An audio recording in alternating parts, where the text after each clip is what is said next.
How plant absorb water, यही शायद था लास्ट टॉपिक। Yes ma'am. आपसे कुछ पूछा था मैंने क्वेश्चन कि ये रूट है और रूट में ऐसा क्या होता है वाटर एब्जॉर्प्शन में हेल्प करता है। मैंने क्वेश्चन दिया बेटा ये प्लांट है और प्लांट में ये स्टेम है, हमें पता है कि यहाँ हम जब भी पानी पीते हैं और ये रूट है, हम जब भी पानी देते हैं तो यहाँ पे अगर हम वाटर देते हैं use only plant use it only for. हाँ सर।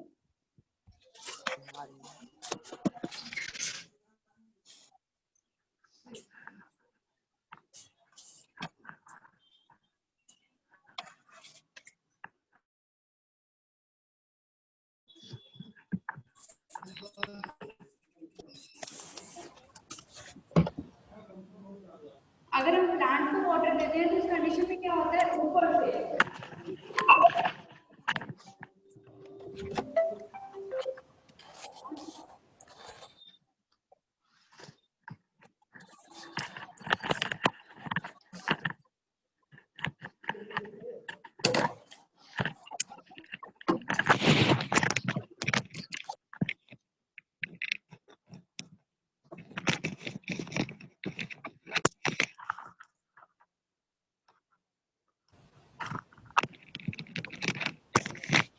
मैंने बोला था कि जब भी हम ऊपर से पानी देंगे उस कंडीशन में क्या होगा, ठीक है, प्लांट यहाँ से वाटर को एब्जॉर्ब नहीं करेगा।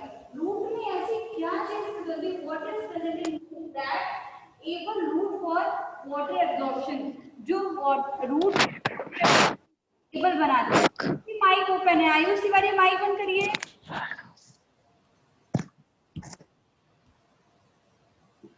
रूट में ऐसा क्या पार्ट प्रेजेंट होता है कि इसको एब्जॉर्प्शन के लिए एबल बनाती है, वाटर एब्जॉर्प्शन के लिए। यहीं पे खत्म किया था ना, am I correct? Yes ma'am. बताइए। Everyone turn on your video, सिर्फ राज वर्मा का वीडियो ओपन है, किसी का वीडियो नहीं ओपन है।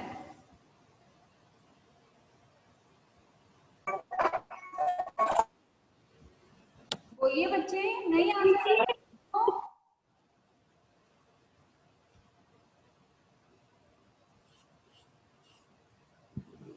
किसी को आंसर नहीं पता है? अंशुमान सिंह, अनुष्का सिंह, नामेश, निशान, उत्कर्ष पटेल, प्रखर दुबे, राज, समर, किसी को नहीं पता आंसर? बच्चे हाँ ना कुछ तो बोला करो।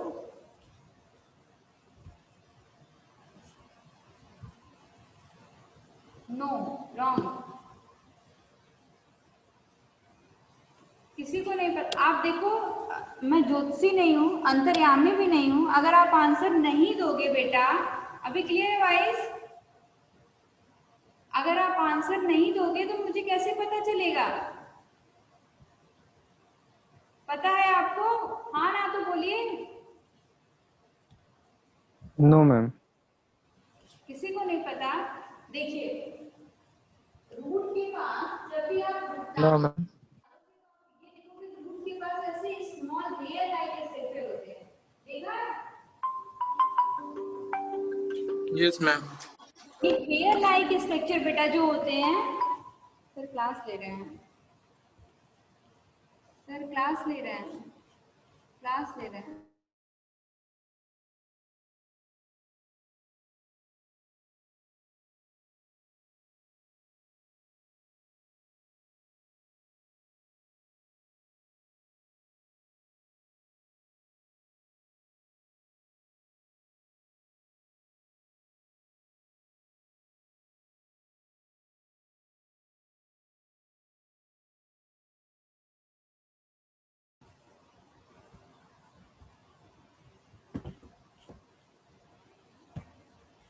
सॉरी बेटा, एक्चुअली थोड़ा सा आज पेरेंट्स आ रहा है ना, बोर्ड का काम चल रहा है, इसीलिए थोड़ा डिस्टर्ब हो रहा है बार बार।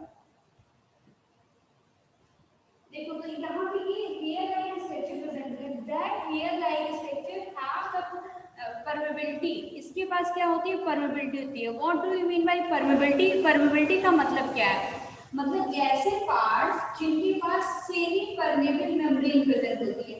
आप वो देखिए हो बेटा, जो आप कवर चढ़ाते हो कॉपी के ऊपर, एक होता नहीं, एक स्किन कलर का पेपर होता है, फिर उसके ऊपर पॉलिथीन होती है, तो आप कभी कभी पॉलिथीन निकालते हो, ऊपर से लेयर निकालते हो, देखा है? सेम एज जब भी आप माइक्रोस्कोपिक Yes, ma'am. तो Yes, ma'am. रूट हेयर्स के सेल के पास बेटा एक लेयर प्रेजेंट होती है, that is semi permeable membrane, जिसको हम क्या बोलते हैं? सेमी परमेबल मेम्ब्रेन बोलते हैं। और वही मेम्ब्रेन अलाउ करती है permeability, means that membrane give permission for entrance of anything, किसी भी चीज के एंट्रेंस के लिए सेमी परमेबल मेम्ब्रेन ही परमिशन देती है। जहां पे सेमी परमेबल मेम्ब्रेन प्रेजेंट होगी, ऑस्मोसिस वहीं पे होगी। आया समझ में? तो ये जो रूट लेयर है, Excuse me, ma'am. Semi permeable membrane present होती है, जो मेम्ब्रेन अलाउ करती है। Excuse me, ma'am. मतलब अगर आपको कोई क्वेश्चन दे कि वन मेम्ब्रेन, ये किसकी माइक ओपन हो गए थे? आयुष माइक बंद करके।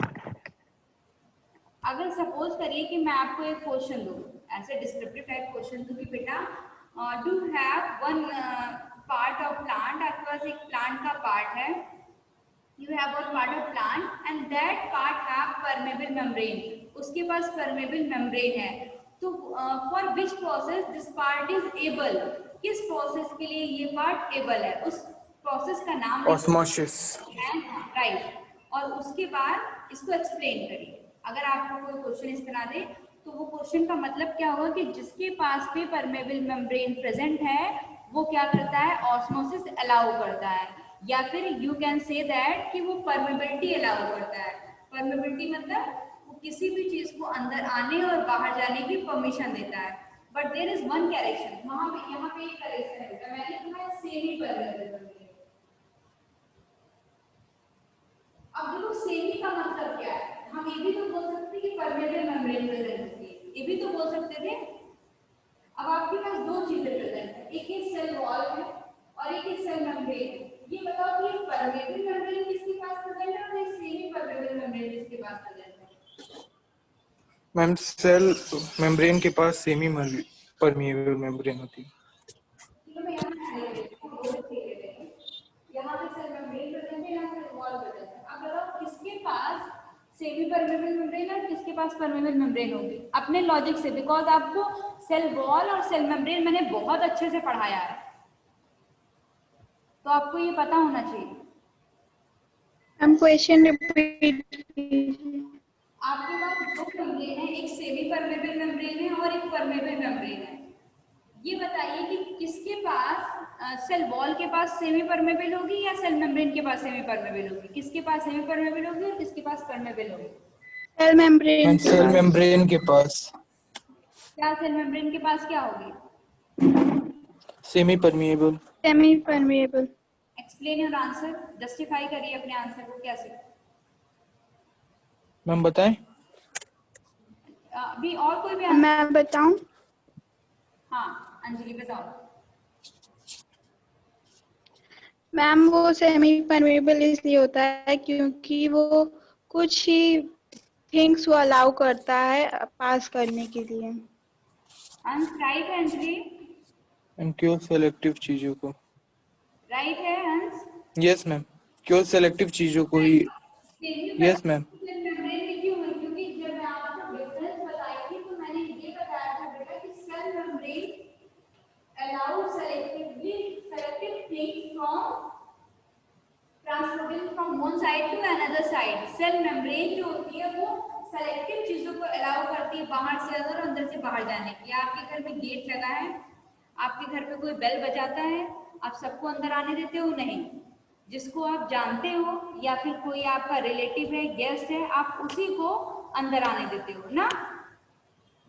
तो यही काम सेल मेम्ब्रेन का है। सेल मेम्ब्रेन सेलेक्टिवली चीजों को, सेलेक्टेड चीजों को अंदर आने देती है, ठीक है।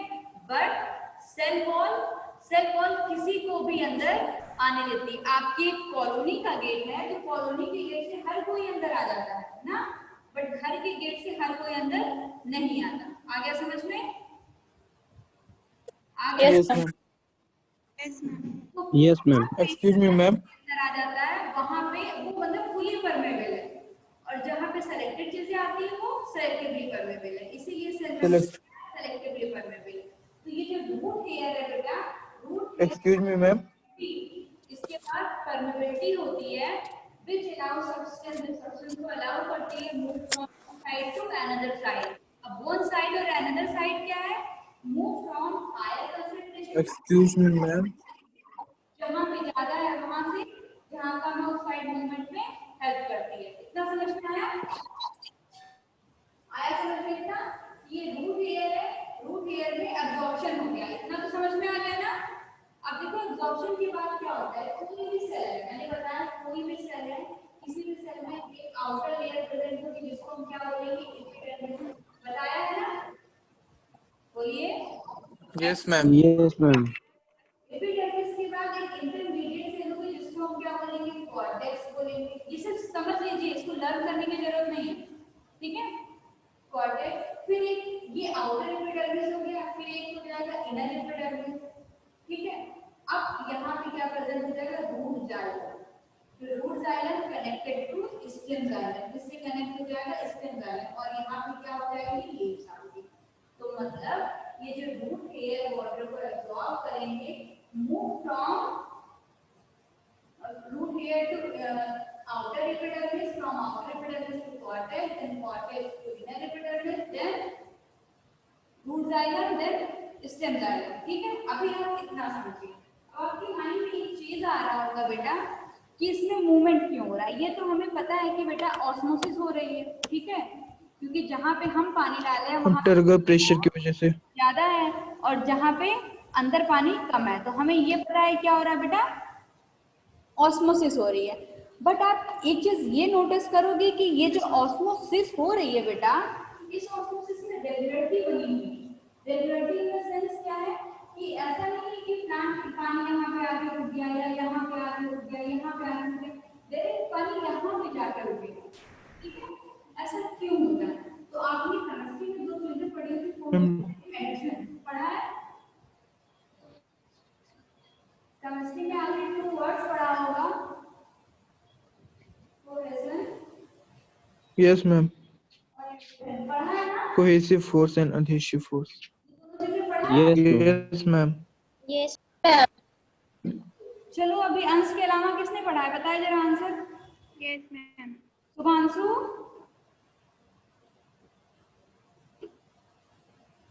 एक्सेप्टेंस किसी को आंसर पता है? What is cohesion and what is addition?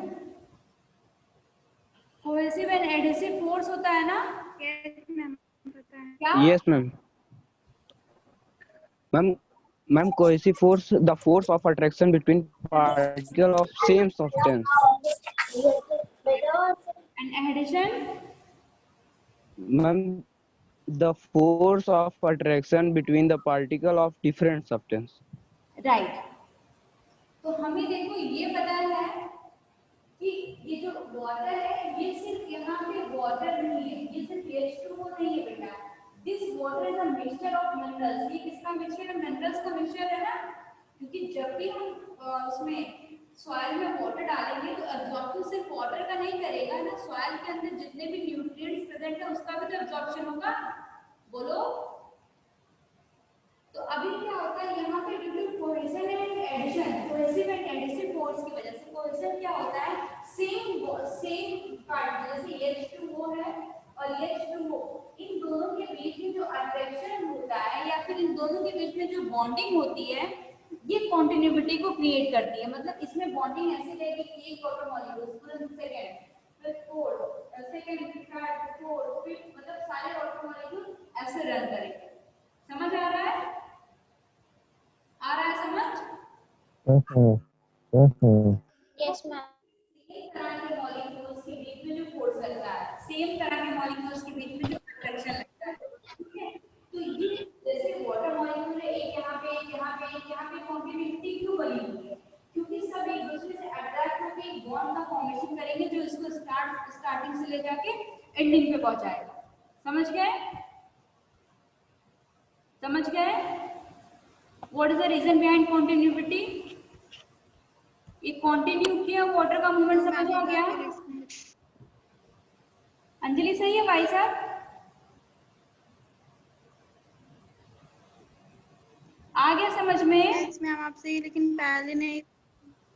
आपकी भी वॉइस अंजलि मैम, ठीक है। अब देखो एडिशन फोर्स क्या है। अब कभी कभी ऐसा हो कि मान लो सिर्फ वाटर मॉलिक्यूल्स नहीं है, बीच में कोई और मॉलिक्यूल्स भी आ जाए, तो सपोज करो कि ये वाटर है और यहाँ पे ए है और यहाँ पे बी है, दो अलग अलग है। तो कॉन्टिन्यूटी बनाने के लिए क्या होगा बेटा, इन जो अलग अलग मॉलिक्यूल्स के बीच में अट्रैक्शन होता है, इसको कौन सा बॉन्ड बोलते हैं? एडिसिव बॉन्ड, एडिसिव फोर्स बोलते हैं। तो इसकी वजह से, इन दोनों फोर्स की वजह से जो वाटर का मूवमेंट होगा फ्रॉम रूट टू स्टेम, जो वाटर का मूवमेंट होगा वो ब्रेक नहीं हो पाएगा, मतलब उसमें कॉन्टिन्यूटी बनी रहेगी, वो कहाँ से रूट से लेकर पहुंच जाएगा। आया समझ में? इतना आया समझ में? मैम एक बार फिर एक्सप्लेन कर दीजिए। देखो जैसे यहाँ से मैम बहुत धीरे से समझ में नहीं आ रहा। वाटर एब्जॉर्ब हुआ, ठीक है, वाटर एब्जॉर्ब होने के बाद कहाँ गया? outer epidermis, then cortex, then inner epidermis, then root diagram, फिर root stem। अब आपके माइंड में क्वेश्चन है, ऐसा क्या है? कहीं पे भी हम पानी अगर फेंकते हैं बेटा, तो पानी फेंकने की कंडीशन में क्या होता है कि अगर बीच में पानी रुक जाता है, मतलब क्या है कि यहाँ तक पानी गया, यहाँ से पानी मतलब उसका मूवमेंट आगे नहीं होगा ना। अगर हम यहाँ से डायरेक्शन चेंज कर देंगे तो डायरेक्शन भी चेंज हो जाता है। अब आप सोच रहे होंगे कि ऐसा प्लांट में होता क्या है, ये कॉन्टिन्यूटी बनी हुई है, ये रूट से शुरू हो रही है और डायरेक्ट जाकर स्टेम यहाँ पे लीफ के पास खत्म होती है। ऐसा ही मैम इनमें क्या होता है? कोहेसन एंड एडिशन होता है। Cohesive force and adhesive force रहता है। क्या होता है कोहेसिव एंड एडिसिव फोर्स? दो सेम मॉलिक्यूल्स के बीच में, मतलब ये वाटर है और ये वाटर है, इन दोनों के बीच में जो बॉन्ड क्रिएट होगा उसको क्या बोलेंगे? कोहेसिव बॉन्ड बोलेंगे। सपोज करिए ये ए है और ये बी है, कोहेसिव फोर्स। बॉन्ड बनेगा, उसको हम क्या बोलेंगे? एडिसिव बॉन्ड या फिर एडिसिव फोर्स की वजह से जो बॉन्ड बना है वो, ठीक है। तो इनमें कोहेसन और एडिशन की वजह से जो वाटर मॉलिक्यूल है वो हमेशा एक दूसरे से स्ट्राइक करते रहते हैं, एक दूसरे से जुड़े हुए होते हैं और कहाँ पे पहुंचते हैं? लीव्स के पास पहुंचते हैं। आया समझ में? Yes ma'am. Yes Anjali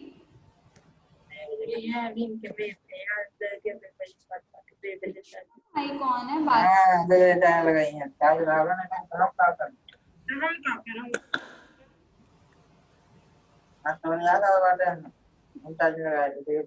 ma'am किसी का माइक ओपन है। देख रहे हैं बेटा। मैम सुमन का हाँ बंद कर दिया, ठीक है। आ गया समझ में? कोई ऐसा जिसे नहीं समझ आया हो?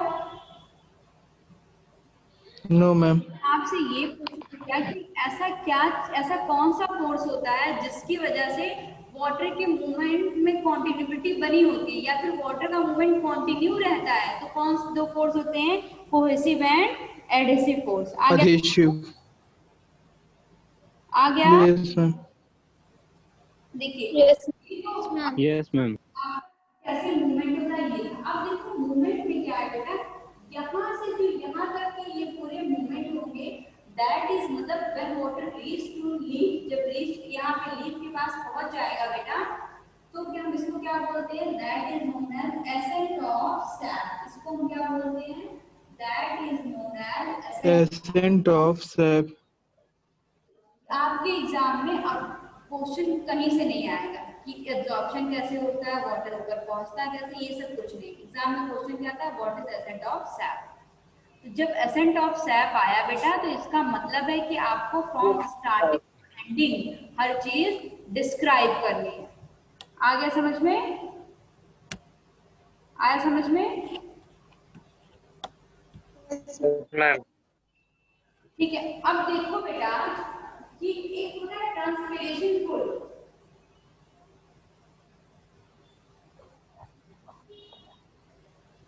पता है किसी को ये क्या होता है? स्ट्रॉ से yes ma'am. Glass of juice है, ये स्ट्रॉ है, स्ट्रॉ से जूस पिया है? Yes, ma'am. स्ट्रॉ से जूस Yes, ma'am. अरे बचपन में पानी वाली बोतल में पानी Yes, ma'am. पिया है? फॉरेन से आया हो? Yes, ma'am. चलो ठीक है। Yes, ma'am. तो जब आप पीते हो बेटा तो उस टाइम आप पुल करते हो। स्ट्रॉ से पानी पीने के लिए या जूस पीने के लिए आप एक फोर्स लगाते हो, उसके बाद वहां से पानी या जूस ऊपर के साइड आता है। ऐसा होता है ना? बोलिए। Yes, ma'am. Yes. प्लांट में भी लीफ के पास से क्या रहता है, फ्रॉम लीफ के साइड से क्या रहता है, ट्रांसपिरेशन पुल लगता है, या that is known as transpiration force. इसको ट्रांसपिरेशन फोर्स भी कह सकते हैं। ये पुल जो होता है यही पुल वाटर को ऊपर खींचता है। जब ये वाटर को ऊपर बुलाएगा तो उस कंडीशन में ये कॉन्टिन्यूटी बनी रहेगी और वाटर का ऊपर मूवमेंट होगा। अब आपका क्वेश्चन है कि मैम यहाँ हम इसको पीते हैं, स्ट्रॉ से सक करते हैं, यहाँ पे एक लीफ में क्या प्रेजेंट है कि ट्रांसपिरेशन पुल लग रहा है, ये स्टोमेटा प्रेजेंट। हमें क्या पता है यहाँ पे क्या प्रेजेंट होता है, स्टोमेटा प्रेजेंट होता है। और हम ये पता है stomata. Removal of excess water from the leaf is known as transpiration. जब भी एक्सेस वाटर हो जाता है उसका जो रिमूवल होता है लीफ से उसको हम क्या बोलते हैं, ट्रांसपिरेशन बोलते हैं, ठीक है ना? Yes ma'am. Yes, ma'am. अब देखो क्या होता है कि जब यहाँ से वाटर लॉस हो जाता है बेटा, वाटर लॉस होने की कंडीशन में क्या है, यहाँ से फोर्स लगता है जिसके लिए कि अब यहाँ पे अंदर की साइड वाटर कम हो गया, मूवमेंट नहीं हो रहा है। देन स्टोमेटा के पास से यहाँ फोर्स अप्लाई होता है जिसके लिए वाटर लेने के लिए। तो ये जो फोर्स अप्लाई होता है that force is known as transpiration pull. इसी फोर्स को हम क्या बोलते हैं, ट्रांसपिरेशन पुल बोलते हैं, दैट अप्लाइड बाय स्टोमेटा, जो स्टोमेटा की ओपनिंग एंड क्लोजिंग के थ्रू अप्लाई होता है। आया समझ में? Yes, ma'am. Yes ma'am. Again explain करें? Yes, ma'am. आ गया? Yes ma'am. मैं एक बार मूवमेंट में क्या कहते हैं, Ma'am, again explain कर दीजिए. वाटर एब्जॉर्प्शन के लिए फॉर असेंट ऑफ सैप हमें क्या क्या चीज चाहिए, ऑस्मोसिस चाहिए, ठीक है, ट्रांसपिरेशन पुल चाहिए, cohesive force and adhesive force चाहिए। इतनी चीजें होंगी तब जाके क्या कंप्लीट होगा, तब जाके हमारा असेंट कंप्लीट होगा या एसेंट ऑफ सैप कंप्लीट होगा। तब यहाँ से एक क्वेश्चन आता है बेटा आपका, what is the physical component of accent of SAP. Accent of SAP के फिजिकल कंपोनेंट कौन कौन से हैं? तो जब फिजिकल कंपोनेंट की बात होगी तो ये transpiration pull, osmosis, cohesive and adhesive force, they are the physical component. ये सारी चीजें क्या हैं, फिजिकल कंपोनेंट्स हैं। आया समझ में? Yes, ma'am. अभी देखिए यस मैम। तो क्वेश्चन की मैम मैं नोट्स ऐसे बना लूं, ऐसे बना लूं, ये जो मैं एक्सप्लेन कर रही हूँ बेटा कॉपी पेन लेके बैठा करो, क्योंकि जब भी आप बुक खोलोगे ना तो बुक में आपको लाइन बाय लाइन लिखी चीजें मिलेंगी, छोटी छोटी चीजें ऐसे नहीं मिलेंगी। तो नोट्स में इसको ऐड किया करो। और आप मुझसे पूछोगे जब भी ना तो ये चीजें मुझे पढ़ाते टाइम याद रहती है, मैं सोच के नहीं आती हूँ कि मुझे ये पढ़ाना है, तो उस टाइम मुझे बस वही जो आपके बुक में लिखा है ना उसी टाइप के सेंटेंस याद रहते हैं कि चलो ये पॉइंट पूरा हो गया। तो एक कॉपी पेन लेके बैठा करो और यहाँ से ऐसे लिखा करो, ठीक है? और जब आप कॉपी पेन लेके बैठोगे ना तो आपका नोट्स भी इजीली बन जाएगा, क्योंकि आपको पॉइंट्स पता रहेंगे। कोई डाउट? हाँ सर बताइए।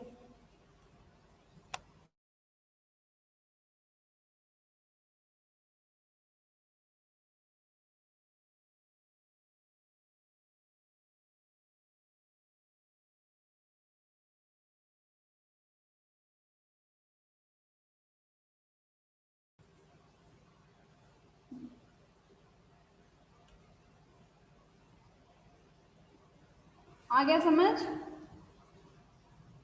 नोट्स कैसे बनाना है? और ये एकदम मत सोचिएगा कि एग्जाम में जो आप नोट्स लिखोगे लाइन बाय लाइन मैं उसमें से क्वेश्चन दूंगी। एग्जाम में भी क्वेश्चन मैं ऐसे ही दूंगी, बीच से टॉपिक निकालोगे। तो नोट्स बनाते टाइम, पढ़ते टाइम ये हमेशा याद रखिएगा। आ गया समझ में? चलिए अब नेक्स्ट टॉपिक पे जाते हैं। जब भी हम जाइलम पढ़ेंगे तो there are 4 component of xylem. Xylem के 4 कंपोनेंट्स होते हैं। कौन कौन से किसी को पता है? जिसको पता हो मैम जाइलम के कंपोनेंट्स। पढ़ा चुके हैं। Yes ma'am. मैम जाइलम के कंपोनेंट्स हम 4 होते हैं। चैप्टर फर्स्ट में भी एक बार पढ़ाया है, जैसे ओवरव्यू देखो।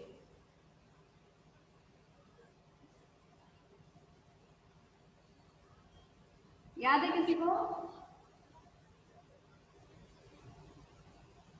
यस मैम बताएं। हाँ बताओ।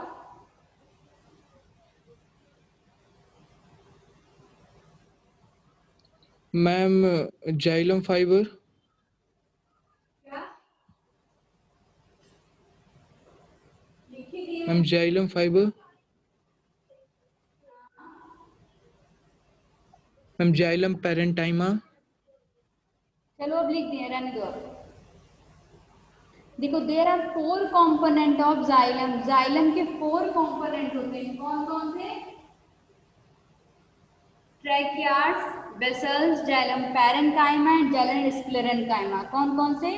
ट्रैकियार्ड्स, vessels, xylem parenchyma and xylem sclerenchyma. पढ़ाया है ना? मेरे सामने 10 लोग कहाँ चला था इतना? सेल वाले चैप्टर में पढ़ाया था। अब देखो ट्रैकियार्ड्स क्या होता है। ट्रैकियार्ड्स जो है बेटा कि tube like structure. This is tube like structure. पर जब भी आप ट्रैकियार्ड्स का फिगर देखोगे बेटा तो उस कंडीशन में क्या होगा? ट्रैकियार्ड्स का फिगर अगर आप देख रहे होगे तो ट्रैकियार्ड्स में ये देखो ट्यूब तो है बट ये टेपरिंग नहीं है। ये देखो एंड कैसा है? लास्ट में बंद है ना और पॉइंटेड हो गया है। बोलो स्ट्रक्चर जब भी देखोगे तो यस मैम।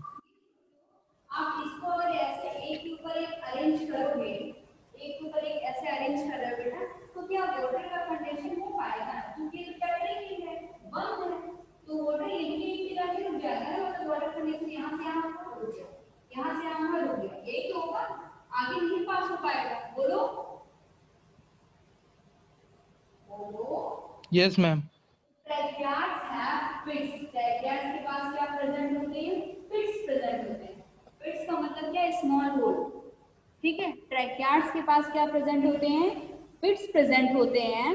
ठीक है, जो क्या हेल्प करते हैं? अब देखो पहले स्ट्रक्चर की बात करेंगे। आप ऐसे लिखोगे नोट्स तो ऐसे लिखोगे। जाइलम है 4 कंपोनेंट ट्रैकियार्ड जिससे xylem parenchyma sclerenchyma.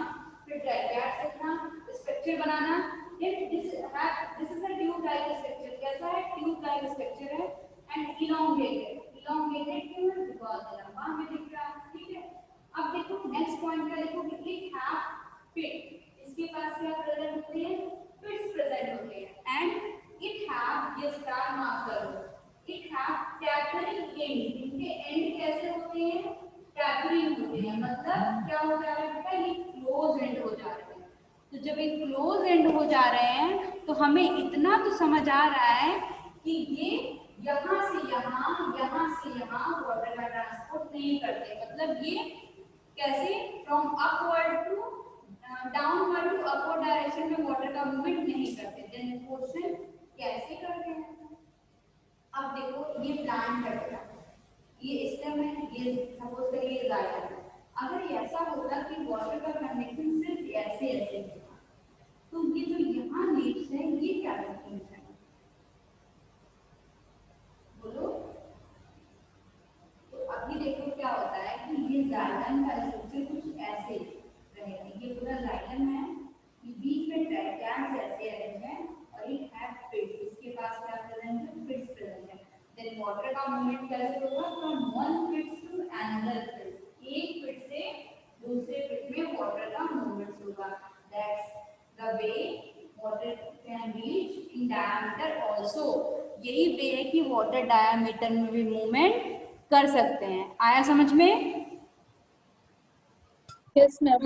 Yes ma'am. Yes ma'am. क्या समझ में सबको? अब अगर हम वॉल की बात करेंगे, इसकी जो वॉल होती है this is dead. This wall क्या होती है? डेड। कोई doubt? No, no ma'am. Ma'am. No, ma'am. Vessels, vessels इसका just opposite in the sense क्या है? इसका एंड टू टैपिंग है, बेसल्स ये, बेसल्स ये, इसका एंड जो है टैपिंग नहीं है। मतलब ये ऐसे ट्यूब को आप एक के ऊपर एक ऐसे अरेंज करोगे कि ट्यूब एक दूसरे के ऊपर अरेंज हो जाएगी। देन क्या होगा? Water move from downward to upward direction. और हमें ये पता है कि जाइलम में क्या होता है? जाइलम में मूवमेंट यूनिडायरेक्शनल होता है। यूनिडायरेक्शनल का मतलब क्या है? स्टार मार्क कर लेना। यूनिडायरेक्शनल का मतलब क्या है? मूवमेंट सिर्फ एक डायरेक्शन में होता है। कहाँ से? डाउनवर्ड टू अपवर्ड डायरेक्शन, नीचे से ऊपर की तरफ से मूवमेंट हो रहा है। कभी देखा है कि जाइलम में ऊपर से नीचे मूवमेंट हो रहा है? नहीं देखा है ना? No ma'am. ठीक है, तो अभी क्या है? एंड टू एंड अरेंज, ये एंड टू एंड अरेंज होती है, इलॉन्गेटेड होती है, ट्यूब लाइक स्ट्रक्चर होता है एंड कंडक्ट वाटर, और वाटर को कंडक्ट करती हैं। And important thing, cell wall होती है इसकी, ये क्या होती है? डेड। इसकी भी सेल वॉल डेड है और इसकी भी सेल वॉल डेड है। आ गया समझ में? बस 4 पॉइंट है। Tube like structure, elongated, arrange end to end, dead cell wall and conduct water from downward to upward direction. आगे समझ में? आया समझ में? Yes ma'am. सिर्फ अंजलि को समझ आता है और किसी को नहीं। Yes, ma'am. ठीक है, चलो जाइलम पैरेन्काइमा आ जाओ, बताने की जरूरत ही नहीं है, क्योंकि जहाँ पे भी पैरेन्काइमा है वहाँ पे क्या है? नेमर। जहाँ पे पैरेन्काइमा है वहाँ पे क्या प्रॉपर्टीज है?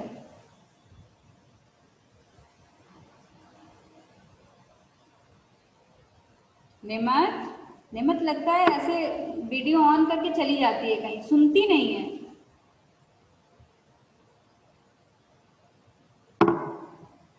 अनुष्का,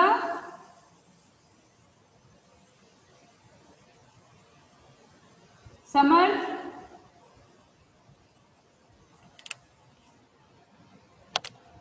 ये मेरी बात जा नहीं रही है, बच्चे सुन के भी आंसर नहीं दे रहे हैं। वॉइस मेरी जा रही है ना? Yes ma'am. हम नहीं आ रही थी। नहीं आ रही है। क्वेश्चन रिपीट कर दीजिए। क्वेश्चन ये है कि जहाँ पे भी पैरेन्काइमा नाम आया वहाँ पे क्या प्रॉपर्टीज है? प्रॉपर्टीज बताने की जरूरत है क्या पैरेन्काइमा के साथ? बताएं हाँ अंजलि बताओ। मैम, जो इसके सेल्स होते हैं वो आइसोरेमेट्रिक होते हैं और लिविंग होते हैं। या जाइलम में सिर्फ यही एक कंपोनेंट ऐसा है which is living in nature. ये नेचर में कैसा है बेटा? लिविंग है। And second property, it help in the food storage. किसमें हेल्प करता है? फूड स्टोरेज में हेल्प करता है। ठीक है, there is no intercellular wall, यहाँ पे कोई भी इंटरसेलुलर स्पेस नहीं प्रेजेंट है, फूड स्टोरेज का काम करता है। ठीक है, और यस मैम। स्क्लेरेन्काइमा, स्क्लेरेन्काइमा की भी प्रॉपर्टी बताने की जरूरत कुछ नहीं क्या है। था वो बता दीजिए। डेड है। क्या?